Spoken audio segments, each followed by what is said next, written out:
Hello and welcome back to Project Titan, The Redacted Files, a game that I'm making where you take control of a special agent detective working for the United Coalition of Ragnarok as he investigates a string of murders and uncovers a plot to destroy the world. After 4 years of long hard work, I can finally say it. The demo is ready for you all to play. The demo includes the prologue and chapter 1. I won't spoil much, but I do want to break down what I've actually been pouring my time into for the last, 8 months?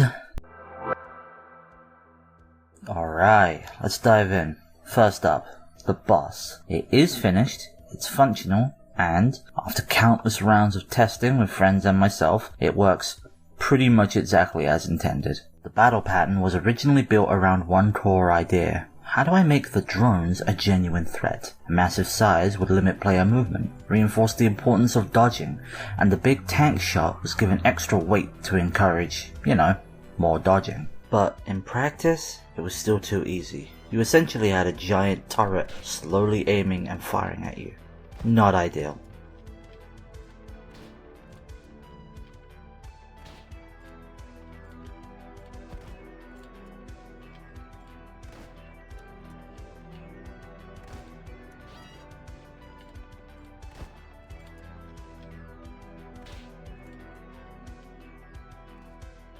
That's when it hit me. Why not give it a dash that tracks the player? It forces you to keep moving, and more importantly, it teaches you how to truly master the controls. So how do I make all of this work mechanically? 3 attacks? But my enemy system wasn't built for this level of complexity. I landed on a system where attacks trigger based on the boss moving from point to point, meaning it never stays still, and the encounter feels organic and unpredictable.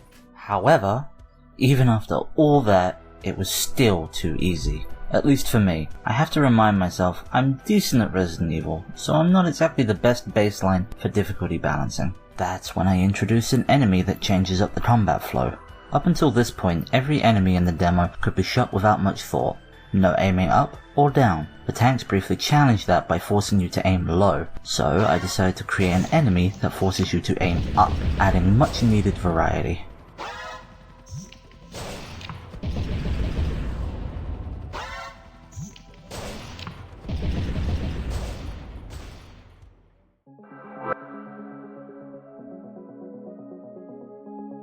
Next, let's talk about feedback from friends and testers, specifically what needed polishing. The intro was originally made back in university and hadn't been touched beyond making it compatible with the new scene loading logic. People liked it, but there was clear room for improvement.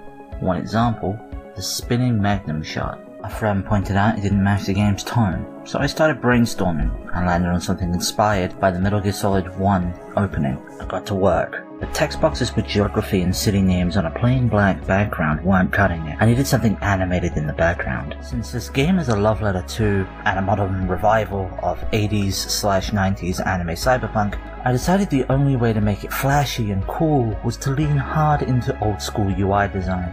Heavy inspiration from Evangelion, Aliens, and classic films of that era featuring ASCII art. That's when I got the idea for hidden text and how to weave implied horror elements into an action game. Browsing older UI references, I kept seeing ASCII art, so I got to work replicating that aesthetic. Here's what I came up with. Hidden somewhere in this image is a piece of super secret lore. Can you spot it? And here it is animated. Nothing too crazy, just subtle movement and fading to sell that vintage live-in feel. If you want to see the full thing, you'll have to play the demo. One last thing I'm genuinely excited about. I managed to get the art gallery into the demo. I was planning to save it for the full release, but I managed to pull it off early. You can find collectibles throughout the game that unlock concept art and 3D model renders, all done by me, viewable in your inventory. In the demo, there are 4 to discover. Think you can find them all?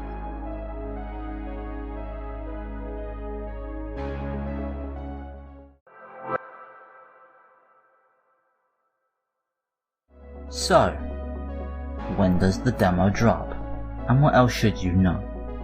Well, the demo features a final results screen that grades you on speed and how many times you saved. It also displays a random piece of art upon completion. Once this video goes live, the demo will be available on my Steam page. Go check it out. Hopefully it gets you hyped for the full game. Thank you for watching. If you want to follow development, I'm most active on Blue Sky and Twitter.